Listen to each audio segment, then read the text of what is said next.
Bueno, de la Araucanía nos vamos a las consecuencias que ha tenido una cuestión ocurrida en el extremo norte del país, la muerte del conscripto en el regimiento Huamachuco en Putre. ¿Qué va a pasar hoy y aquí en la capital? Bueno, el presidente va a tener una agenda nutridísima, mucha actividad en la moneda, partiendo por un consejo de gabinete en la mañana, pero tal vez la mayor atención y la mayor expectación va a estar puesta en una reunión que va a tener en la tarde el presidente en el Palacio de Gobierno, donde va a recibir al comandante en jefe del Ejército, el general Javier Iturriaga, que está citado por el presidente a comparecer y a rendir cuenta de lo que pasó ahí en esta fatídica marcha de los conscriptos, para que entregue todos los antecedentes que ustedes han podido constatar han sido equívocos, muy parciales inicialmente, tardíos, y el propio general Iturriaga ha reconocido que hubo, o que pudo haber incluso mentiras en la información inicial. Estamos hablando de la muerte del conscripto Franco Vargas. Bueno, la ministra en visita, Jenny Buck, ayer ya estuvo en Putre, comenzó sus primeras diligencias, tomó declaración a uniformados, constató, y ella fue quien comunicó que a otro conscripto hubo que amputarle una mano, así de grave estaba la situación que lo afectaba, de una septicemia, y Daniela Forel Ortiz ya está en línea con nosotros para entregarnos más detalles. Hola, Daniela. Hola, Daniela, buen día. Sí, ¿cómo están? Muy buenos días. Defendió la justicia militar, insistió en su competencia y a pocas horas de ser designada como ministra en visita, Jenny Buck se trasladó hasta Putre, todo esto para dictar las primeras diligencias tras el fallecimiento del soldado conscripto Franco Vargas. Hemos explicado más de una oportunidad que la justicia militar es parte del sistema antiguo, por lo que es secreto y escrito. Sin embargo, para la jueza, que es, recordemos, miembro de la Corte de Apelaciones de Santiago y presidente de la Corte Marcial, dentro de ese secreto se puede informar y ser empático con la familia. Eso fue lo que ella dijo, son sus propias palabras, de hecho. Acá la jueza tiene múltiples preguntas que responder, entre ellas si estaba Vargas en las condiciones para marchar, cuáles eran las circunstancias de la instrucción, si fue estabilizado, si pidió ayuda y si es que la recibió a tiempo. Una de las preguntas claves, se dicen quienes conocen el caso, es si Franco Vargas llegó con signos vitales al CEFAM, donde finalmente se constató su fallecimiento. Con exámenes de salud en mano, la ministra llegó hasta la brigada motorizada número 24 Huamachuco, en donde hizo el recorrido que realizaron los soldados conscriptos desde el 21 al 27 de abril, y también la magistrado no descartó ordenar una nueva autopsia para la víctima. Hice el recorrido, la caminata que él hizo, fui al lugar donde durmió, vi los camarotes, pude apreciar los baños, después el lugar donde él se desplomó, donde lo bajaron, cómo lo bajaron, después en la primera atención médica, que es un hospital de campaña, donde le pusieron oxígeno, reanimación, ¿no es cierto? Y tomé varias declaraciones que fueron muy provechosas.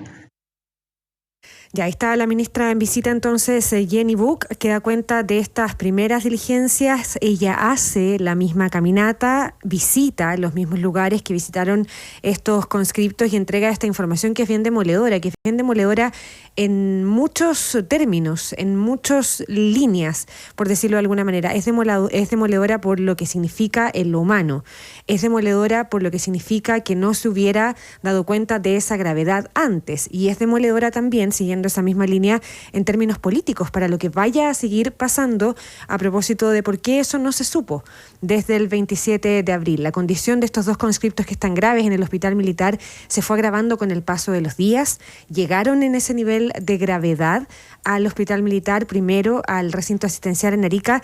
Todo eso también está todavía por responderse. Y en esa lógica, Daniela, ¿qué otras diligencias va a realizar la ministra? Yo ya decía, ella hizo la marcha, fue al CEFAM donde estuvo el conscripto fallecido. ¿Por dónde más va la investigación de la ministra en estos primeros días o en estas primeras horas? Sí, justamente dentro de las diligencias que ella ha realizado, ya conversó con alguno de los uniformados. Ella mencionaba de que quiere hablar con todos los soldados conscriptos que fueron parte de esta marcha. Recordemos que hay varios de ellos, en más de 100, 130 para ser específica, que finalmente decidieron dejar el servicio militar, y la magistrada lo que quiere hacer también es hablar con ellos, hablar con sus familiares, hacer estos típicos careos que en palabras simples son cara a cara, que son bastante típicos de la justicia antigua, y también pretende hablar con gente del CEFAM. De hecho, ella fue hasta este centro de salud para poder tener más antecedentes, y en medio de esto, quien también habló nuevamente es el director de este centro de salud de Putre, que es Aldo Rivera, quien reiteró que el soldado con cripto llegó sin signos vitales, y también dijo que desde el ejército debieron haber avisado cuando iban a trasladar a la víctima a este centro de salud. Pasemos a escuchar parte de sus palabras. Desconozco los protocolos que tiene el regimiento, pero sí hubiera sido muy bueno que nos hubieran llamado antes. Ese es el protocolo que debería revisar el regimiento, ¿ah? Yo le digo que cualquier aviso de urgencia que va llegando a nuestro CEFAM, eso significa que estamos nosotros preparados para atender inmediatamente esa urgencia. Bueno, recordemos que son varias las contradicciones. Una de ellas es de que Franco, según el ejército, había llegado con signos vitales, lo que fue finalmente descartado por la persona que recién hablaba, que es el director del CEFAM de Putre, Aldo Rivera. Otra de las contradicciones, además, es el estado de salud de los otros soldados con criptos que se enfermaron en esta marcha de Putre, ya que en un principio la jueza Buc dijo que a uno de los uniformados se le amputó su mano. Lo cierto es que en la segunda declaración que entrega la magistrada justamente en la jornada de ayer, dice que no tenía certeza de aquello. Como sean las cosas, por ahora hay dos investigaciones que están abiertas. Por una parte, la de la justicia militar, que está a cargo de ella, y por otra parte la de la justicia ordinaria, que está a cargo de la Fiscalía Regional de Arica. Acá pasa lo siguiente: hay que ver efectivamente cuál de las dos justicias tiene la competencia. De hecho, ayer el INDH viajó hasta Arica para poder reunirse con la Fiscalía Regional de esa ciudad, para ver efectivamente si es que tienen la competencia o no. Hablamos con David Bahamondes, que es jefe subrogante de la Unidad de Protección de Derechos del INDH, quien afirmó que ya se fijó una fecha para que se realice una audiencia. Específicamente se va a realizar el 30 de mayo para que se analice la competencia, para ver finalmente quién se queda con esta investigación. Pasemos a escuchar parte de sus palabras. Hemos pedido a que se abra un incidente respectivo, y en ese sentido ya hay una fecha para el desarrollo de la audiencia. Así que bueno, eso se verá en su oportunidad, digamos. Nosotros tenemos una serie de argumentos que tienen que ver con que, además de lo que está en la legislación nacional, los tratados internacionales que por mandato de la Constitución tienen incluso un tratamiento supralegal, disponen que las violaciones de los derechos humanos tienen que ser en definitiva conocidos por la justicia ordinaria. Claro, porque se va a realizar esta audiencia el próximo 30 de mayo ante el Juzgado de Garantía de Arica, en donde se van a exponer los antecedentes. Eso sí, si es que ambas justicias, que es lo que está pasando en este momento, tanto la militar como la ordinaria, dicen que son competentes para investigar este caso, finalmente va a ser la segunda sala de la Corte Suprema quien va a zanjar para ver cuál de las dos justicias va a ser la que esté liderando esta investigación por la muerte del soldado con cripto Franco Vargas. Ya, Daniela, eso va a tenernos ocupados y concentrados en la tarde para que se determine exactamente qué es lo que va a ocurrir y qué derrotero judicial va a tener ahí entre las dos justicias. Muchas gracias. Gracias, Dani. Nos mantenemos atentos a eso. Y sí, yo quería agregar justamente, Paula, a propósito de eso, es lo que indica la legislación. ¿Y qué dice la legislación? Que los tribunales militares de la República tienen jurisdicción sobre chilenos y extranjeros para juzgar todos los asuntos de la jurisdicción militar que sobrevengan en el territorio nacional. Y cuando se define cuáles son los hechos de la jurisdicción nacional de los que puede tomar conocimiento la jurisdicción militar, lo plantea así: son las causas por delitos militares, entendiéndose por tales los contemplados en este código, el Código de Justicia Militar, excepto aquellos a que dieran lugar los delitos cometidos por civiles. Esto fue una de las reformas ahí conseguidas en democracia, cuyo conocimiento corresponderá en todo caso a la justicia ordinaria. Y las causas por delitos militares suponen que son causas por delitos comunes cometidos por militares durante el estado de guerra, estando en campaña, en acto del servicio militar o con ocasión de él, en los cuarteles, campamentos, vivaques, fortalezas, obras militares, almacenes, oficinas, dependencias, fundiciones, en fin, se enumeran un montón de situaciones como esa, y también se detalla que el personal que puede estar sometido a la justicia militar es el siguiente: se considerarán militares los soldados conscriptos. Así que, aunque sean víctimas, ellos son militares ya. Por cierto. Así que ahí correspondería la justicia militar. Pero además, ojo, porque hay ahí un tema con las indemnizaciones que después corresponderían a las familias, además, por ejemplo, además, si es que las investigaciones puede convenirle dan cuenta, justamente, claro. Sí, claro. Se consideran militares los soldados conscriptos, los oficiales de reclutamiento, o sea, justamente los que estaban a cargo del servicio militar, claro, las personas que sigan a las Fuerzas Armadas en estado de guerra, los prisioneros de guerra que revisten el carácter de militar. Cuando hay una guerra y los prisioneros son de la potencia enemiga, pueden ser sometidos a la justicia militar. Los cadetes, grumetes, aprendices y alumnos regulares de las escuelas institucionales y de Carabineros de Chile. Carabineros también, justicia militar. Ahí está claro lo que dice la ley. Más allá de eso, Paula, y la expectativa de la reunión Boric-Iturriaga en la tarde, sigue habiendo muchas dudas de qué pudo pasar acá. Cuando uno constata, por ejemplo, que a la ministra en visita, Jenny Buck, hizo el recorrido que hicieron los reclutas. Entonces uno dice condiciones ambientales, porque cuando uno dice las condiciones ambientales y da cuenta de los primeros relatos de los conscriptos, los primeros que conocimos, que los hicieron sacarse los guantes, la chaqueta, marchar en polera, uno dice frío, hipotermia, bajas temperaturas y de ahí las consecuencias, claro, ¿no?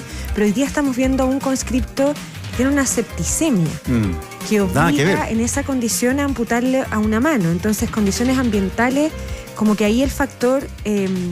no digo que se diluya, porque esto todavía está en completa investigación, sabemos muy poco, pero... Claro, o sea, a esta misma hora hay conscriptos, con toda seguridad, conscriptos de los distintos regimientos a lo largo del territorio, algunos en el sur, en condiciones adversas, en medio de la lluvia, que deben estar trotando a esta hora de la madrugada. No sé si con guante y con qué indumentaria. En Putre y Bisbiri se espera para esta tarde máximas de 16, 17, 18 grados en Bisbiri. 16 grados en Putre, mañana 17, el domingo 17. Son temperaturas que están más templadas que las de Santiago. Las mínimas sí son bajo cero probablemente, porque aquí no aparece la mínima en el informe del momento, son localidades muy pequeñitas, no tienen el registro en vivo, digamos, en tiempo real, pero sin duda, mucho más frío durante la noche y el amanecer. Pero uno se pregunta entonces, ¿qué tiene que ver un mal respiratorio de uno con una septicemia en una mano de otro?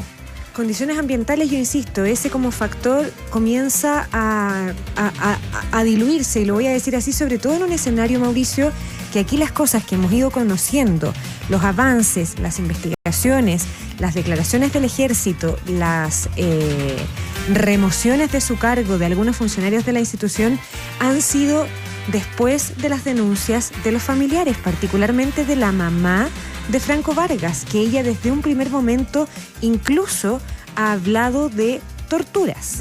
O sea, claro, ella ha puesto desde el principio esos otros elementos. O está ahí la causa de la demora de la información, que hay algo mucho más oscuro detrás de lo que pasó con estos conscriptos.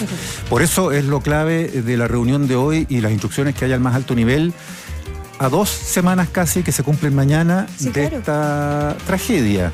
Y ahí reivindicó Paula lo que planteábamos ayer de alguna manera, al menos yo planteaba, que era la demora que hubo de todos aquí.